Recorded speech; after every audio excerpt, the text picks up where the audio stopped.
Copyright disclaimer.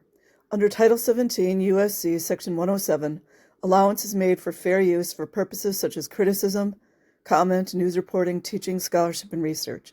Fair use is permitted by copyright statute that might otherwise be infringing nonprofit, educational, or personal use, tips a balance in favor of fair use.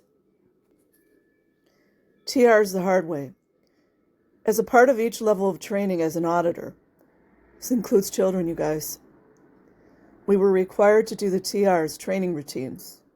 You guys see when everybody goes into action over there when the child advocates are outside the blue building and people start doing things mechanically? It's because they've done training routines for that. Nora Ames talked about that. The purpose of TRs was to teach the auditors to be in good communication with the PC. The first most basic TR was called TRO. In TRO, the auditor is required to sit face-to-face with another person, in this case, another student, like a child. Maintaining eye contact and just be there. No twitches, movements, breaks in eye contact, or even thinking is permitted. To pass this drill, we had to do this for a period of 2 hours. A period of 2 hours. It's also brain entrainment right there. I had done TRs on earlier courses, and normally it was no problem for me to pass TRO. However, that summer, Hubbard got the bright idea that we all had to do TRO without blinking. You know what that is? Go watch a very, very old video of Barbara Bush talking about say no to drugs.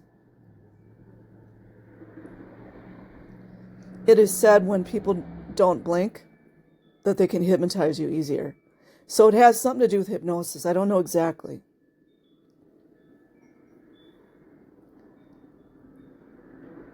This had always been in the instructions, but no one had taken it literally before this. Hubbard called TRO without blinking.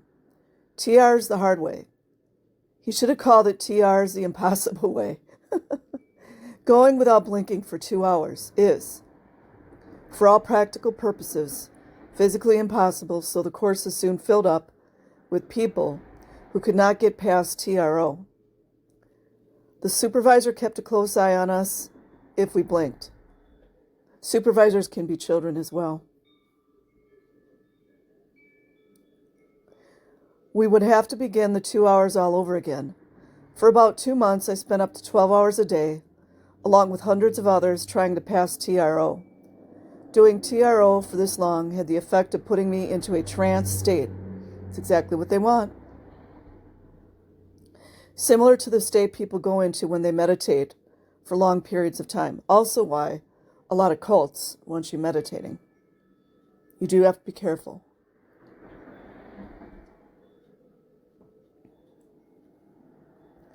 Sometimes I lost all sense of time and felt completely separate from my body.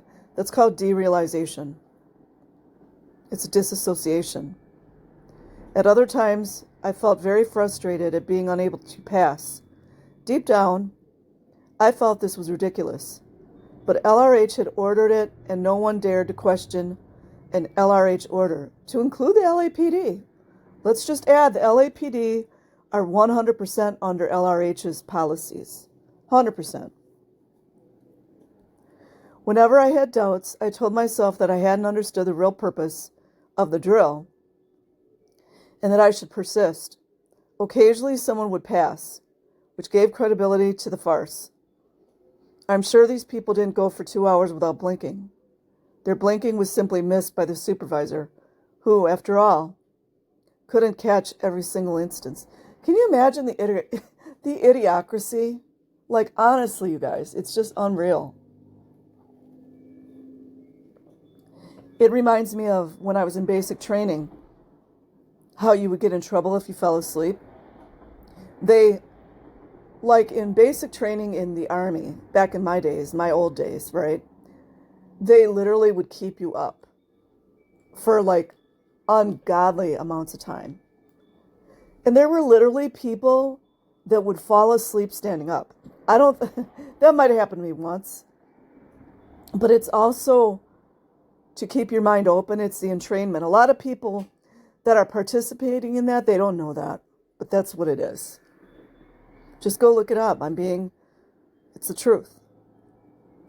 After a few months, someone, probably Hubbard, realized that the Scientology was losing money on TRs. Ooh. The hard way, because people were stuck on courses, unable to move on, and thus pay for their next level. The rules for TRO were finally relaxed, and we were allowed to blink. It's also about control, you guys. As long as the other requirements for the drill were met, because I had been in LA for so long, I decided to return to the franchise in Salt Lake City for a while and work as an auditor before continuing my training. In December 1971, I went to San Francisco to complete my academy levels. The course was very intensive, beginning at 9 a.m. and ending at 10:30 p.m. Beginning at 9 a.m. and ending at 10:30 p.m. Imagine that these are children taking these auditor training courses. Beginning at 9 a.m. and ending at 10:30 p.m. with short breaks for meals. I could have done the course only the next day, but I wanted to get through it faster, so I chose this schedule. As part of the course, I audited someone to grade 4. He was a wonderful pre-clear who was very insightful and thrilled with the results of his auditing. Even though San Francisco was a higher level organization than the franchise in Salt Lake City, there was still not the heavy discipline of auditors at the time that existed on flag. If I made a mistake, I was simply sent back to review the materials. I had no problems getting through the course. I returned once again to the Salt Lake City franchise as Class 4 auditor, which made me very valuable to them because I could now deliver any auditing service that the franchise was able to offer people. Remember what Serge Domar talks about? How Debbie Cook would charge, I forget exactly how much, but would charge like an extraordinary amount of money for Serge's auditing, especially when they got massages. Yeah. From a child. I spent the winter and spring of 1972 living in Salt Lake City and working as an auditor for the franchise, a job I enjoyed. At this point, no one tried to control my personal life. What I did in my spare time was considered to be my business. Imagine that, you guys. For the most part, I got along well with the rest of the staff. One friend of mine, an artist named Steve, had gone to LA and done the advanced course up to a level called OT3. OT stands for Operating Thetan. Thetan is the Scientology word for spirit. An operating Thetan is a Thetan who is able to operate without the need of a body and has control over the physical universe, which consists of matter, energy, space, and time. Yeah, didn't Hubbard flunk out of physics? Hubbard believed that the physical universe was entirely a creation of the Thetan. And reality, according to Hubbard, was what a group of Thetans agreed upon. Hubbard never mentioned the concept of God, even though Scientology was called a church. The highest level of OT at the time I was in Scientology was OT3, and the EP was supposed to be that the person, let's just be clear that persons can also meet children, was at cause over matter, energy, space, and time. OT3 had not yet been released. How convenient. But we were told that it would be released in the near future. Today's Scientologists are enticed by even higher OT levels that are promised to be released someday. Yeah, like OT 9 and 10 that don't exist. Think people would figure it out, right?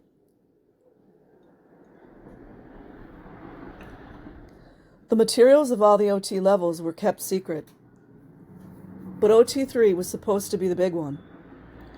No one is allowed to see the materials of an OT level till they have completed all levels up to that one.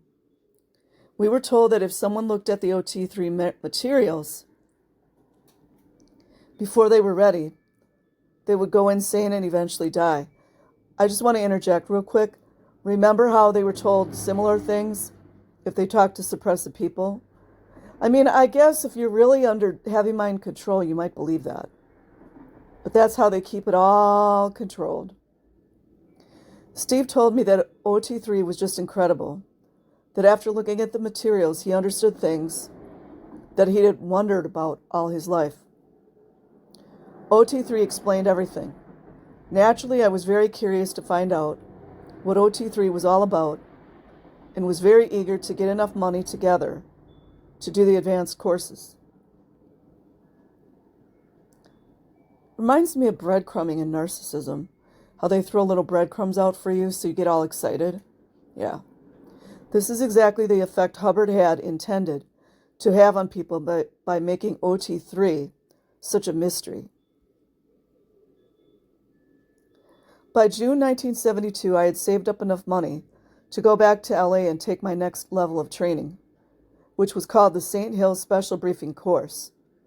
This course was originally taught by Hubbard at St. Hill Manor in England and consisted largely of taped lectures from the original course. Upon completion of that course, I would be considered a highly trained auditor, a Class 4. While I was in LA, I also got audited on grade 5 power and went on to do grade 4, the first advanced course, which is audited solo, and then the clearing course, where I attained the state of clear. The promised EP of clear was to be at cause over mental matter, energy, space, and time. This means that I would be at cause over the contents of my own mind, but not necessarily what went on in the physical world. The OT levels, which came after clear, were designed for that purpose. On October 8, 1972, I attained the state of clear. On this level, I came to the realization that I myself had created the contents of my mind and could therefore be in control of it. I felt extremely powerful and exhilarated and wanted to share my joy with everyone around me. I believed that the best way for me to do this was to dedicate myself fully to Scientology and join the Sea Org. When I returned to Salt Lake City in October 1972, I knew that I would soon return to LA and make this final commitment. OT3. OT3 was the last thing I wanted to do before signing my 1 billion year Sea Org contract. So in January 1973, I went to LA to do my OT levels through OT3. The Advanced Organization of Los Angeles, AOLA. That's the building that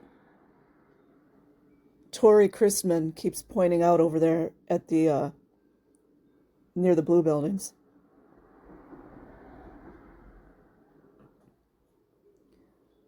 Was the only place in the U.S. where these courses were offered. These advanced levels are audited solo, meaning the pre-clear audits himself. Wow, that's good money, isn't it? Makes it easy to just charge people money. With the aid of the e-meter, OT3 at the time cost about $850. And I stayed in an apartment across the street from AOLA while I was auditing this level. So I wonder if those little apartments above the parking structure are those the apartments that out-of-town people stay at when they're doing the auditing courses. I mean, that's been 30-something years ago, but it seems incredible to me now that I accepted without question the materials of the advanced courses, particularly OT3. It's because you're isolated and you're surrounded by people who are reinforcing this belief system. It just demonstrates how thoroughly indoctrinated I was at the time. I never heard of one case where someone saw the OT3 materials and rejected them as fantasy. That only shows what an expert Hubbard was when it came to indoctrination. Well, also, they weren't allowed to, were they? I mean, nobody was really allowed to have any negative thoughts about Hubbard or any of all this bullshit stuff. And I'm sure there's some good to be taken. But, I mean, Hubbard was stealing from everyone. The OT3 materials were kept secret for a very good reason. That reason being that if someone were to see the OT3 materials too early in the indoctrination process, they would never believe it and probably dismiss Scientology as ridiculous. Isn't that when everyone learns about Xenu? I think so. To the horror of Scientologists, there are now 2 books out that reveal the OT3 materials. The first one written by Bob Kaufman in 1972. Oh, not Rinder? And the second one written recently by Bent Corden. Books to look into.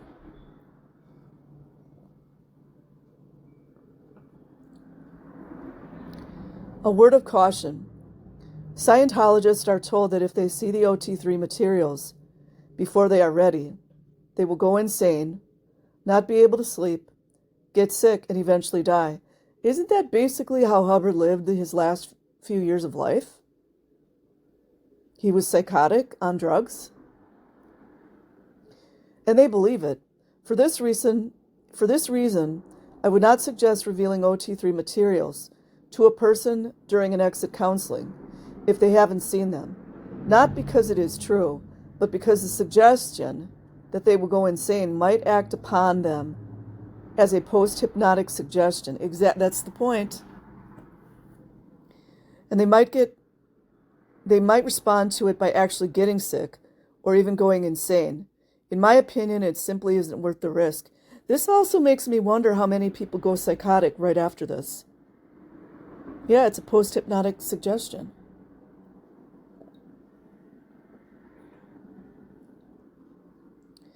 At the time I did OT3, the entire level was audited solo, unless repairs were needed. Today there is much more involved in doing OT3, and a person can spend thousands of dollars getting audited on this level. Oh yeah, isn't that what Serge Domar talked about too? Imagine how much they can make off child slave labor. Chief Slaughter would know. That's my opinion.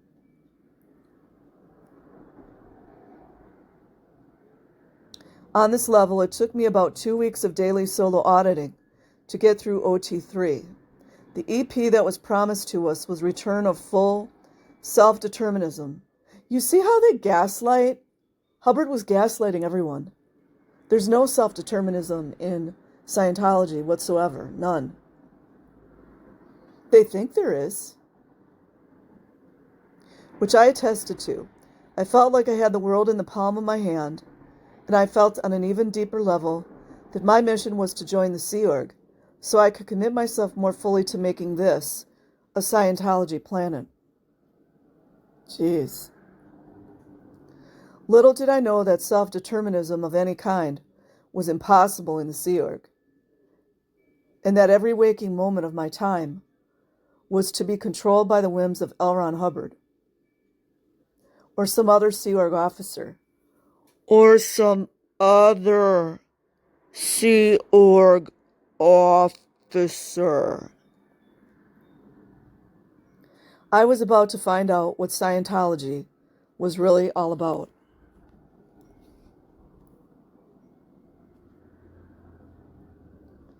The Sea Org. In February 1973, I returned to Salt Lake City to get the rest of my belongings together and moved to LA, where I would be joining the Sea Org as an AOLA staff member. This time, since I was an OT3, Class 4 auditor, doors were open to me as a Sea Org member that would not have been open previously when I had very little training in auditing. My training and experience as an auditor were considered to be of great value. It can make people money, too. It can make the Scientology money to the Sea Org, and I would immediately be given a position as an auditor with opportunities to train to the highest level possible, free of charge. Free of charge. Does that mean there's no freeloader's debt if she leaves? You guys know.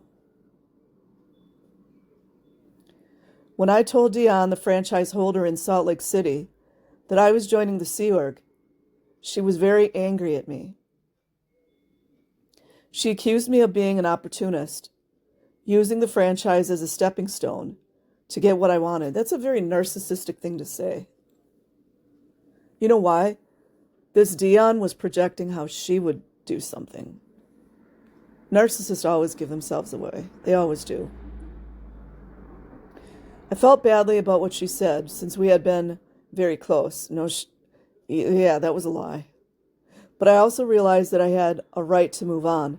After all, I had paid for my own training in auditing outside the franchise and didn't feel I owed her anything. In retrospect, I think she was upset because she knew what the Sea Org was really like. Maybe she's not a narcissist. It's possible. It's a very narky thing to say, though. Like, and what would be in store for me. She knew several leaders in Scientology and had heard the stories of the heavy ethics. The heavy ethics. So apparently, when people got to the Sea Org and they were questioning, or, maybe they got sexually assaulted, because that's always a reason to go to ethics when you get raped. Yeah, trust me. She had probably had a taste of it herself, having studied at St. Hill in the late 1960s. Of course, she didn't dare criticize the Sea Org to me. Yeah, because they're not allowed. She just said that she was not an org person and wouldn't elaborate further. You got to talk in code in Scientology. Kind of like with all the censorship going on now, isn't it? In late February 1973, I returned to LA and finally signed the contract for 1 billion years. Even though I was very excited, I had a bad gut feeling about the group. I explained it away by saying that things would be better on Flag. Right after joining, I came down with a bad cold and laryngitis. So I stayed in a hotel for a week before moving in with the group. During that time, I felt weepy and depressed, but I paid no attention to my feelings. That's what happens with all the mind control. You ignore your gut instincts. Paid no attention to my feelings and quickly dismissed any thoughts I might have had that I made a mistake in joining the Sea Org.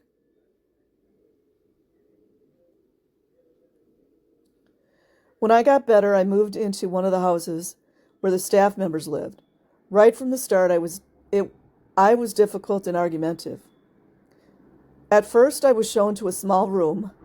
I don't mean to laugh, you guys. I'm laughing because that would have been me. At first, I was shown to a small room where 4 people lived in bunk beds. I refused to stay there, so I was eventually given a larger room that I shared with just one other person. Refusing accommodations was not something that was normally done or accepted in the Sea Org. You can't demand anything. But I got away with it because of the clout I had as a highly trained auditor and OT. When a Scientologist who has not attained the state of clear, an OT is faced with an OT, they are usually in awe and go into a kind of trance state. At the time, I was not aware of this phenomenon on a conscious level, but subconsciously I picked it up and used it to get what I wanted. On Flag, however, this was not the case because there were so many clears and OTs, and being around one didn't faze anyone.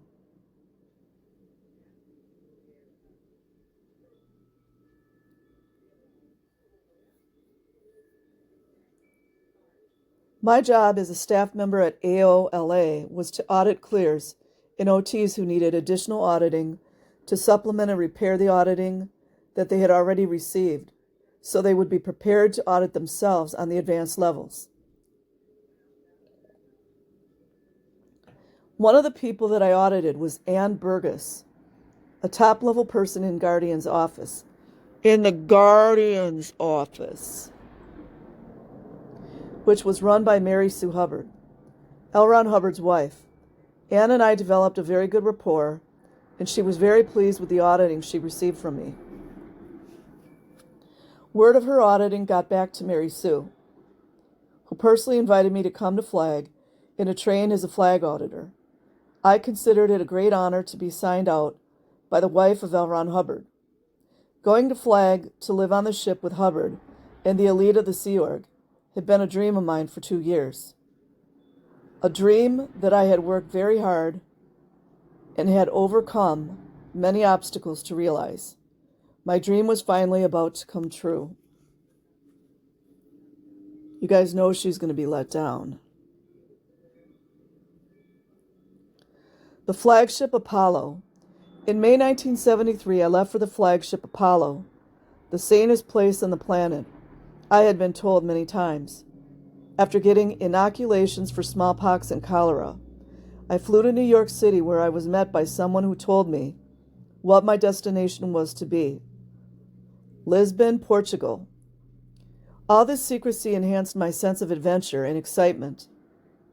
In Lisbon, I met someone else who put me on a plane to Porto, Portugal.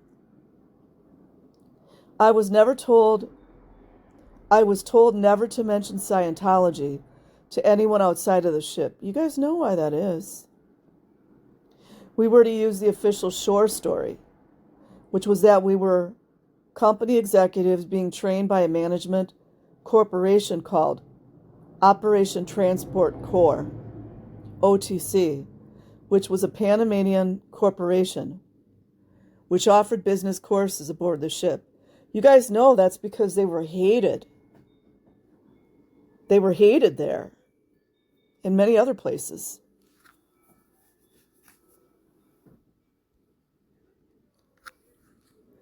I arrived in Oporto in the afternoon and was taken to the ship, which was at anchor at the time. Upon boarding the ship, someone took my passport. Upon boarding the ship, someone took my passport.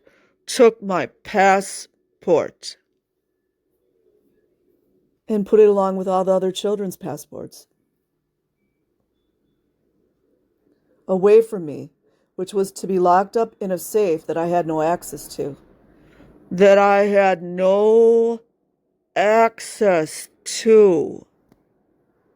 Who was that person? I was so excited about being on Flag, I didn't even question this action. Assuming there must have been a good reason. There was. Taking our passports made it very hard for us to leave.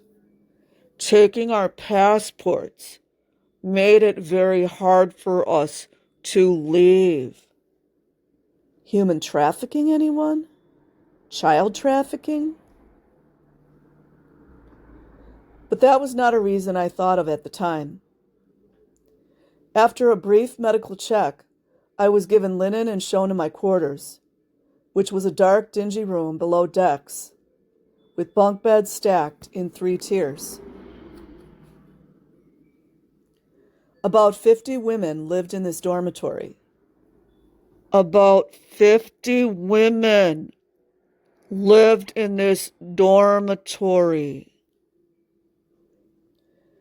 Which was very stuffy. A similar men's dormitory was across the hall. By that time, I had been up for more than 24 hours and was fully feeling the effects of jet lag, as well as the cholera shot I had received, so I was in somewhat of a daze. I vaguely remember asking someone if there were any better accommodations aboard. But of course, there weren't. Not for me. On Flag, I wasn't anyone special. I was an intern training to be a flag auditor. And there were many people aboard the ship who were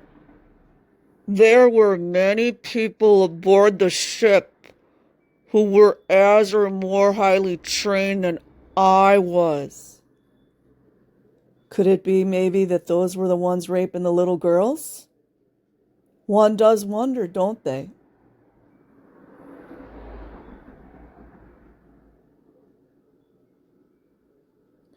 The only people on the ship who got private cabins were married couples and very high-ranking officers. Very high-ranking officers. Anyone able to go get some pictures of the Scientologists during that time? And even those quarters were very small and cramped, with barely enough room in most of them for a bed and a small sink. I resigned myself to the fact that the women's dorm is where I would be living, which was a very noisy place, with 50 people sharing the space. It includes children, everyone, just so everyone's clear. For some reason, the particular bunk I had was surrounded by wooden boards on 3 sides, making me feel as if I were enclosed in a coffin. I was exhausted and was allowed to sleep until noon the next day. When I awoke, I was very drowsy and disoriented. For a few horrifying moments, I couldn't find my way out of the bunk and felt as if I was trapped in a coffin. The dorm was pitch dark. Finally, I became more fully conscious and found my way out. In spite of the dingy living quarters, I was very excited to be on flag.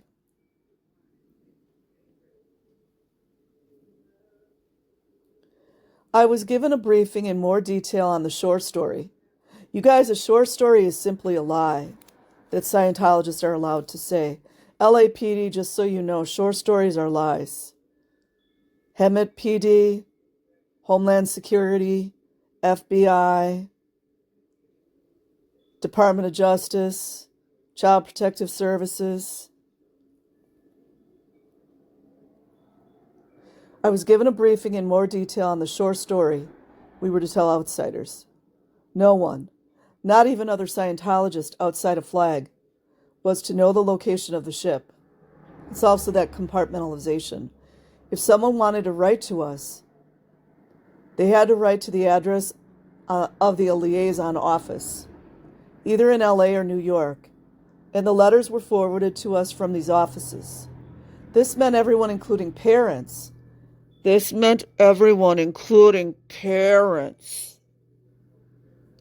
sure my parents were frantic, not knowing where I was, but I didn't think about that at the time. My parents seemed very far away. I was taken on a brief tour of the ship, directly above the dormitories. Still below decks was a lounge called the Aft Lounge, being located in the aft part of the ship. It was fairly large, and during mealtimes, makeshift tables were put between rows of chairs, and the lounge was used as a dining room for some of the crew. I noticed teenage girls ironing clothes.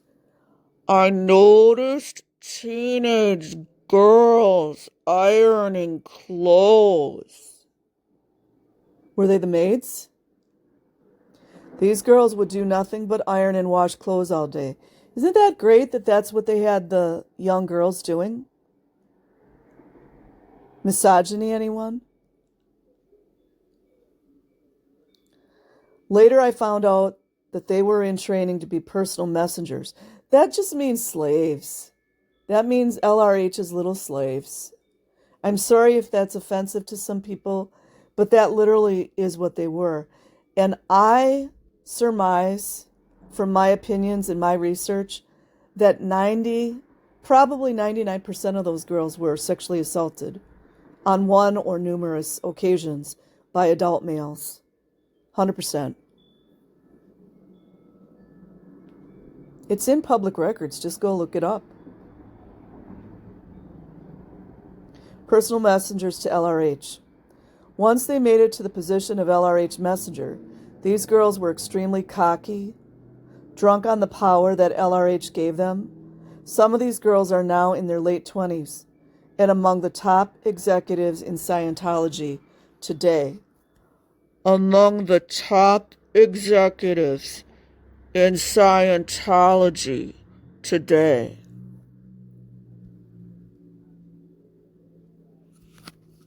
Billy would like their names, to be honest. Just behind the aft lounge was a room where the chain locker was. Oh, here we go again. How many accounts do we have of this chain locker? Especially put kids in there. That's their favorite. The chain locker is the place where the chain to the anchor of the ship is kept when the ship, if not at anchor, a very small, dark place. Many times I saw people being locked up. Let's be clear, children too. I really don't like when people generalize. What I've noticed is some of the words people use to generalize are members, parishioners, people.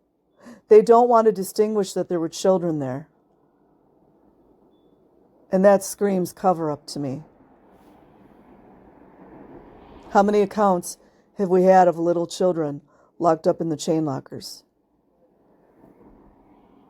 We need to know who the adults were, because those were the ones doing it. I saw people being locked up in the chain locker as punishment. I'll never forget the first time I saw this. Some messengers, you guys, messengers. That just told us who some of the perpetrators were. So those executives that she's talking about back in the early 70s, they were the ones locking the children in the chain lockers. They were some of who was doing it. I'll never forget the first time I saw this. Some messengers had locked up a terrified young teenage boy in the chain locker. His punishment was to spend the night there. I didn't know what he was being punished for, but the whole incident made my blood run cold. I just had a thought, you guys. I'm just throwing this out there. I could be wrong.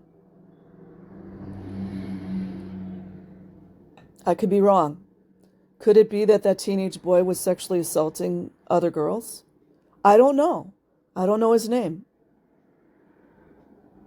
I'm not saying it was okay to do that, but it just makes me wonder because sexual assault was so rampant on the Apollo. And what's the other one's called? The other ship, I forget right now. Scotsman? Yeah. I didn't know what he was being punished for, but the whole incident made my blood run cold. I'll never forget the terrified look in that boy's eyes.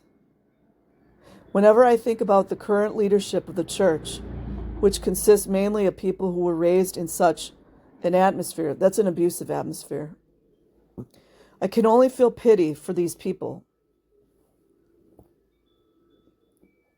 who are really just frightened children. As badly as I felt about what I witnessed, I shut it out of my mind, explaining it away by saying that LRH could not possibly have known about it.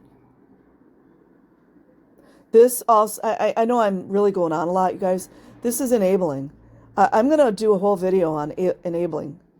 I think I already did one and it didn't get a lot of views, but people need to really know more about enabling because our society is full of them. The flag auditor's internship. Shortly after my briefing, I was taken to the internship course room where I was introduced to a supervisor. A supervisor.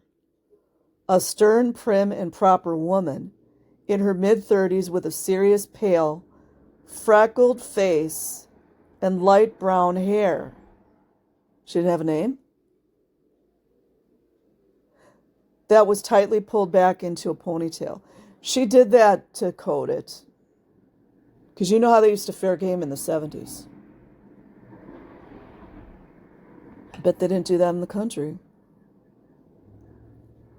She rarely smiled, and I don't ever recall hearing her laugh. Life on flag was a deadly serious affair. There were signs posted in the classroom saying something like, I don't recall the exact wording, all I expect is perfection. And the only exception to the rule that there are no absolutes is the flag auditor. Quotes from LRH. Imagine he's telling everyone he expects perfection when he was like not even remotely close to it.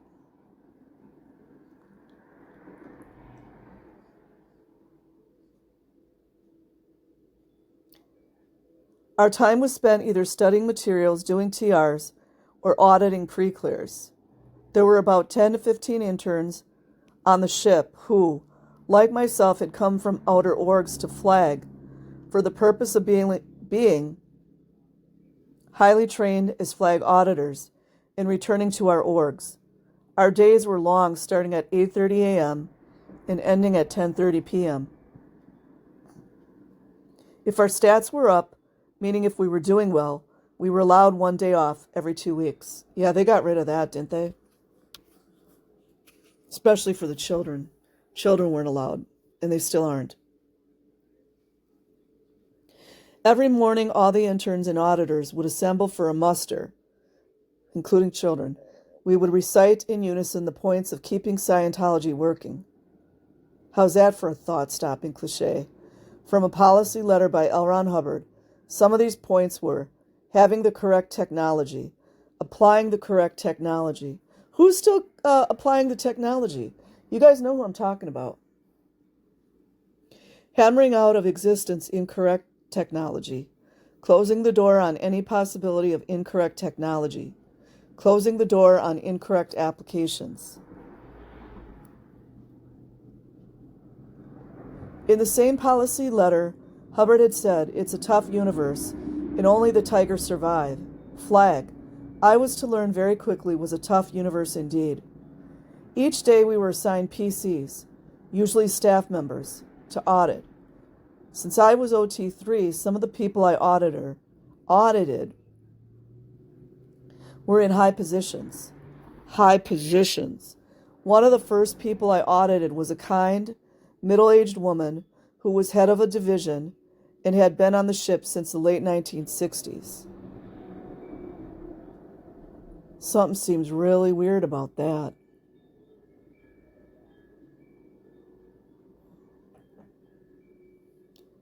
A PC's entire auditing history is recorded. Hey, FBI, check it out. A PC's entire auditing history is recorded. How's that for blackmail material? Session by session, and put into folders. My first task when I was assigned a particular PC was to study that person's auditing folders in order to familiarize myself with the case. This particular woman had been on the ship since the late 1960s, when discipline was very harsh. At that time, any auditor who made a mistake was ordered by LRH to be thrown overboard into freezing cold water. This woman had been thrown overboard, an event that was recorded in her folder, since she had to deal with this humiliating trauma in her auditing sessions. Once again, deep down, I was appalled that LRH would order such a thing, but I didn't allow myself to think about it. Having a critical thought about LRH would be considered a crime of the highest magnitude. I was very glad, however, that the practice of overboarding had been discontinued due to the bad PR it created with the locals. Yeah, I'll bet it did. Especially of the children. In 1973, we were not thrown overboard, but plenty of other ways were invented to punish and humiliate us if our auditing wasn't up to par. If a PC had a bad exam report, meaning no floating needle at the exam, see my earlier description of the auditing process, the auditor was always to blame. Oh, sounds like how they blame the children for being sexually assaulted too, right? The auditor is sent back to review earlier materials to see what was misunderstood. It was unthinkable to say that the auditing process didn't work. LRH's tech always works. If results are not achieved, it is the auditor's and sometimes the case supervisor's fault. Never the tech's, because the tech was created by LRH, and LRH never makes mistakes. In the case of a bad exam report, the folder is red tagged, and the PC must be taken back, in session, within 24 hours and the mistake corrected. Why there wasn't a mutiny on that ship, you guys, I don't know. I guess the mind control was just that strong. If an auditor goofs up too much, or if LRH or whoever is in charge is in a bad mood, ethics is applied. To put it more simply, the auditor is punished. One of the ways in which an auditor or any staff member in Scientology can be punished is to be assigned a lower ethics condition. Every staff member is assigned an ethics condition each week, according to how well he does his job. His performance is measured by statistics, stats. For example, the statistic of a recruiter might be the number of people per week recruited into the org. The statistic for an auditor is the number of well-done auditing hours. A person's statistic is expected to go up each week. If a person's stats are high, he is assigned an upper condition, such as normal operation, affluence, or power, and granted privileges, such as having a day off every 2 weeks. If a person's stats are down, he is assigned a lower condition. Yeah, go see, please, Jenna Miscavige's book, Beyond Belief, such as emergency danger, non-existence, or below. Each condition has a formula, which must be applied. Whenever a person starts a new job, he is considered to be in a condition of non-existence and must follow the formula, which is 1. Find a communication line. 2. Make yourself wanted. And 3. Find out what is needed and wanted. And 4. Do or produce it. Once this formula is completed, the person is upgraded to the next level until, hopefully, he attains normal operation or above. If a person does something that is considered to be harmful to the group, here we go again with this, you guys, Illuminati, he is assigned an ethics condition below non-existence. In descending order, these are liability, doubt, enemy, treason, and confusion. Along with doing the formulas for these conditions, the person is required to do extra work in his spare time, which means meal or sleep time, to make amends. On flag, it was very easy to be assigned a lower condition, especially for auditors and people on LRH's personal staff. Also, I just wanted to add in there, it's interesting that all these terms are something that various governments use, right? So you got liability, doubt, enemy, treason, and confusion. Given to us by a Navy flunky, complete flunky, drug addict, potbelly, black tooth, believes that kissing a young 7-year-old girl on the lips from a grown man is just, the finest thing in the world, and that the little girl should not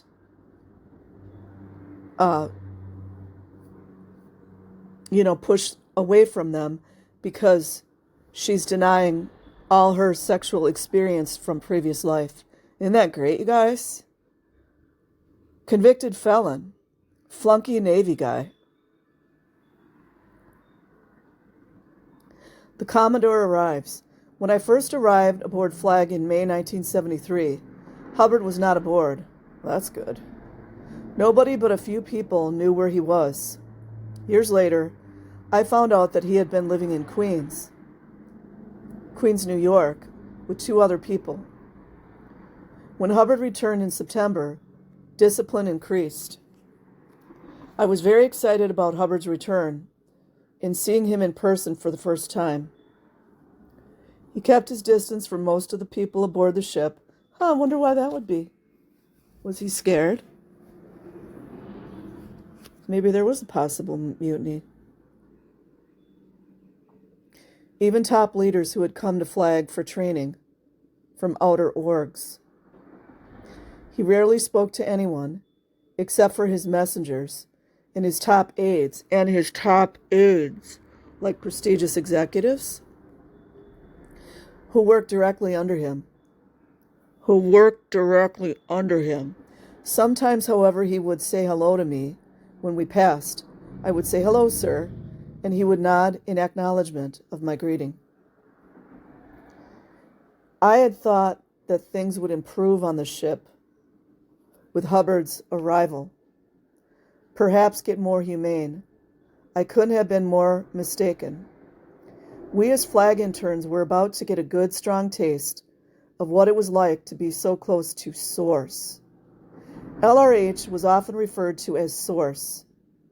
Several new disciplinary policies were instituted within a few weeks of his arrival. So arrogant, he called himself Source. In a lot of spiritual realms or various religions and belief systems, Source is God. It's like one definition of God. Calls himself Source. Unreal. There were several personnel changes in our department. Jeff Walker, a Class 12 auditor from New Zealand, was made intern supervisor. Oh, we got names, you guys. I'm going to write all this down. David Mayo, also a Class 12 from New Zealand, was made senior case supervisor. Quentin Hubbard and Russ Meadows were case supervisors under David, and Kathy Kariotaki was made Tech Sec, the executive in charge of the technical division, the division that dealt with auditing. Kathy Kariotaki presided over a new ritual that was invented as punishment for auditors who goofed up. The ritual of sacrifice to the goddess Kali. Oh, you guys. You guys know. The ritual of sacrifice to the goddess Kali, goddess of death and destruction, an altar with a hideous painting of Kali over it, was built in the internship classroom.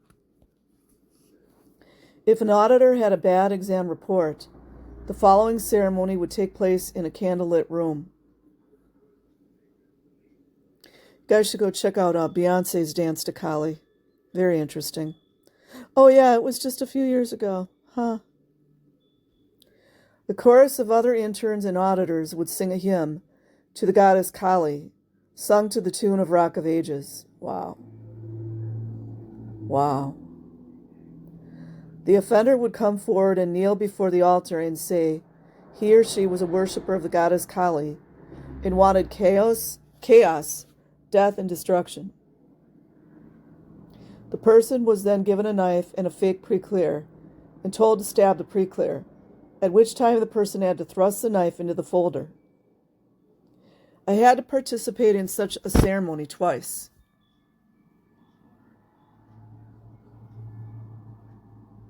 It was very humiliating and upsetting. We all deeply resented what was happening. I can't say what I'm thinking right now, you guys. But nobody dared to speak up or refuse to participate. Such refusal, they were actually participating in like a kind of a similar to like a satanic ritual, you know. Such refusal would probably result in getting kicked off the ship in disgrace. A fate worse than any punishment. By that time, I had been so thoroughly indoctrinated in Scientology propaganda that to be outside of Scientology was to live in a hell on earth, and that my soul would be condemned to a very low level of existence for all eternity. Ultimately, I had to go along with any punishment that was meted out. Although at times I fought hard against it, I became known as a troublemaker on the ship because I saw something I didn't like. I spoke up. I got into trouble more times than anyone on the ship, it seemed. There was still a part of me that had not been conquered, that was fighting the manipulation inflicted upon us, and that part of me was furious. Here I was on flag, having reached a goal I had worked very hard for, and that dream had become a living hell. I was emotionally, mentally, and spiritually devastated. Hold on, guys.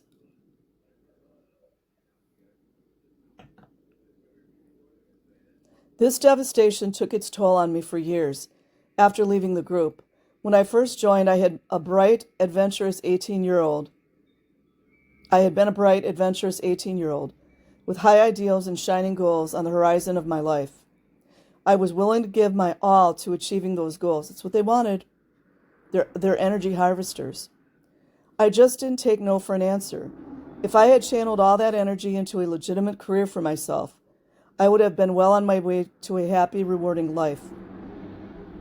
However, all that vital energy was sucked up into the whirlpool of a cult, dominated by a madman. There's more than just him, though.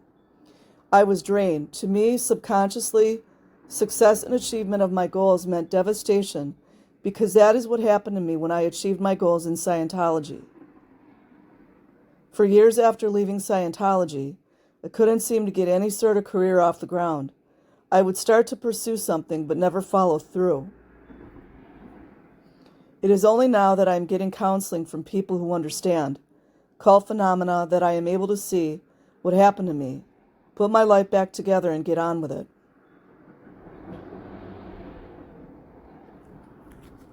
Lisa McPherson didn't get that chance. Fortunately, there was a healthy part of me that fought very hard to stay alive and was never completely killed, but there was also my cult identity, which was equally strong. They count on that too. My cult identity condemned the healthy part of me for my outbursts. I was constantly asking myself, what's wrong with me? Why is it that everyone else seems so content with their life on the ship and I feel so angry? There is something very wrong with me, and I have got to wipe it out. Years later, when I read accounts of other people in the same predicament, I realized that I was not the only one on the ship who was unhappy. I just expressed it more than other people. Recently, I spoke with a woman who was one of the top auditors on Flag and has since left Scientology. She never got into trouble, but according to what she said, she was not happy with the situation on Flag. She hated the Kali ceremonies. To deal with it, she told herself that it wouldn't last. The Kali ceremonies didn't last for long, but there was always another atrocity to replace the early ones. Yeah, when you're with a psychopath and other psychopaths who go along with him. It always amazed me and other people on the ship that I got away with saying so much without getting kicked out. One person who couldn't stand me commented that I seemed to have 9 lives and that I should have been kicked out long ago. It never happened. However, even when I left, I was invited to come back a year later with no ethics penalties. I have a theory as to why this was the case. Several years after leaving the group, I took a course on family therapy. I learned that in dysfunctional families, there is one member of the family who has symptoms and acts out, while the rest of the family might seem normal. That person, usually a child, is seen as the sick one. Perhaps the child has attempted suicide, has a drug problem, or is having trouble in school. What is actually happening, according to this theory, is that the child's behavior is a symptom of a dysfunction that exists in the family as a whole. By working with the entire family, the child's problems can be greatly alleviated. I think that this theory can be applied to dysfunctional groups, i.e. cults. Cults seem to have a few people around that constantly cause trouble and speak their mind. Those are the black sheeps. But don't get kicked out. I was playing such a role in Scientology. I was considered a troublemaker and therefore sick. In reality, however, I was really only manifesting symptoms that were due to dysfunctional group. The group as a whole seemed to have a need to have someone around to act out what, deep down, everyone was feeling. This is one reason why my behavior was so upsetting to people in the group. I was expressing what they felt, but didn't want to admit to feeling. But at the same time, the group needed for me to express these feelings. My expression served as an outlet for the group as a whole. It's interesting. I observed this same phenomenon at work on a recent Sally Jesse Raphael show on the Hare Krishnas. There was a woman on who was a former member who was always considered a troublemaker in the group. There were members of the Hare Krishnas in the audience, one of whom commented to the woman, "You always did exactly as you wanted in the group." The woman answered that she felt she had been the only one to speak up when she saw atrocities occurring, such as child abuse. It appears that she played a similar role to the one I played in Scientology. I would like to take a look at other groups to see if this phenomenon exists. Kind of reminds me of some of the things going on right now in the infighting with ex-Scientologists. You guys you got to read between lines, man. Expressing emotions on behalf of the entire group did not make life easy for me, to say the least. Things continued to get worse for me. One night around midnight, I had just fallen asleep when we were all awakened and told we were to go to the classroom and write letters to the paying public, telling them about how great things were at Flag and to invite them to come to the ship for auditing. After all I had been through with the Kali ceremonies and other nonsense. I'm sorry, it just makes me laugh. Over the past few months, promoting Flag was the last thing I wanted to do. This was this was the last straw for me. Oh, she's funny.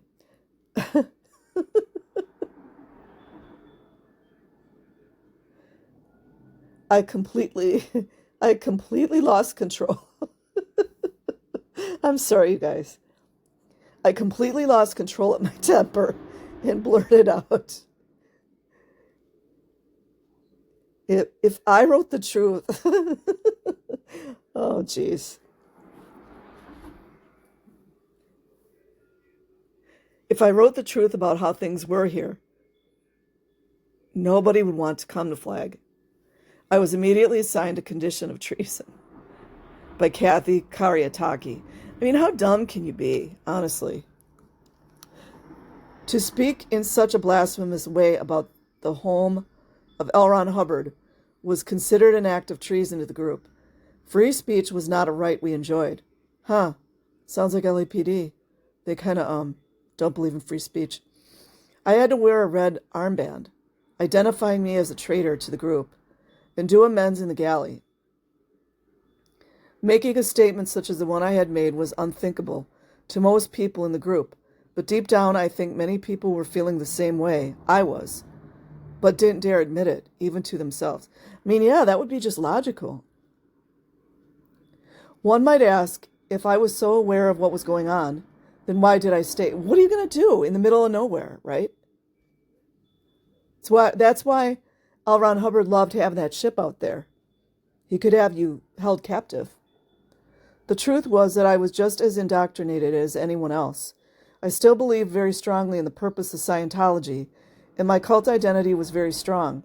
It was just that the healthy part of me had not yet been suppressed, and as a result, I felt an intense inner conflict between my real identity and my cult identity. Hold on, guys.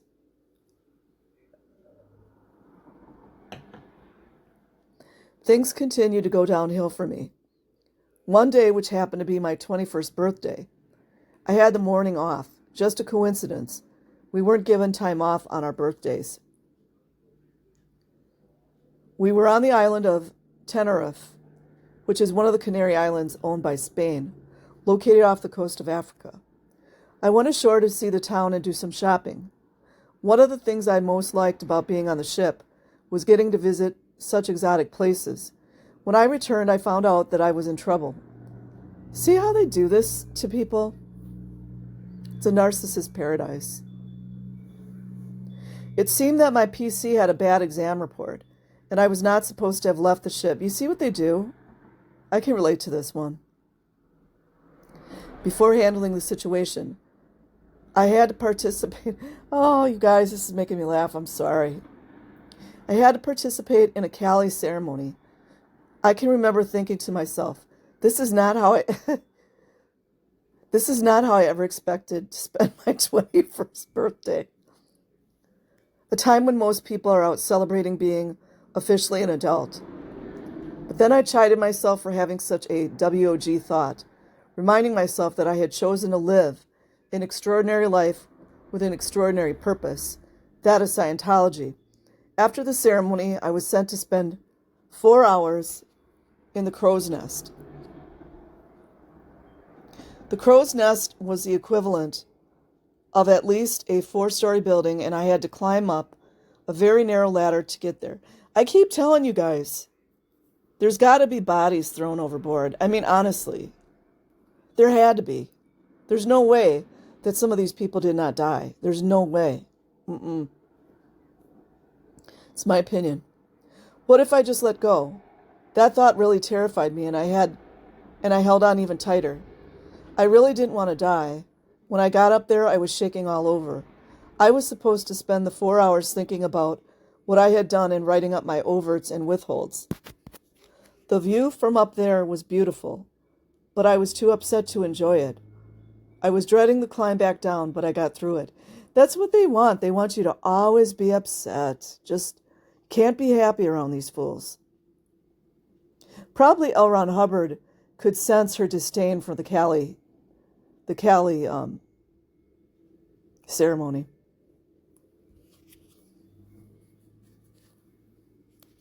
Later that day, the ship sailed. It was a very rough trip, and we were lost for 3 days in a storm.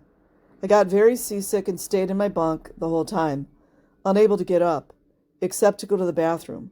After a few futile attempts by Jeff Walker to get me out of bed, nobody bothered me because everyone else was either in the same condition or on watch. Paranoid much? When we finally arrived, those of us who had been seasick were severely chastised. Unreal, you guys. From the first trip, I had been prone to seasickness if the sea was at all rough, and had been told it was my fault I was seasick. You see, they always do this. Dramamine was made available to us, but if I took it, I felt drowsy and spaced out. So I tried to avoid taking it. Besides, Dramamine was a drug, and taking any drugs, even over-the-counter ones, was frowned upon in Scientology. I sat through many sessions with pre-clears turning green, not knowing if I was going to make it through the session. Somehow I always managed to make it. I would end the session and make it to the bathroom, just in time to avoid disaster. It sounds horrible. Although things continued to get worse for me, there was one bright spot for me: the friendship that was developing between Quentin Hubbard and myself. I got to know Quentin when we did all TRs together, and sometimes he would be my partner. Quentin and I liked each other from the start. For one thing, we shared a sense of humor, and that was unusual on the ship. We always found ways to make each other laugh in a place where there was so little joy and laughter. Narcissists, that's what they do. They just suck the joy out of everything. I'm going to end it here, and then I will continue later on with this. I will leave a link in the description box. Like and subscribe if you choose. Otherwise, have an amazing day or night wherever you are. Peace.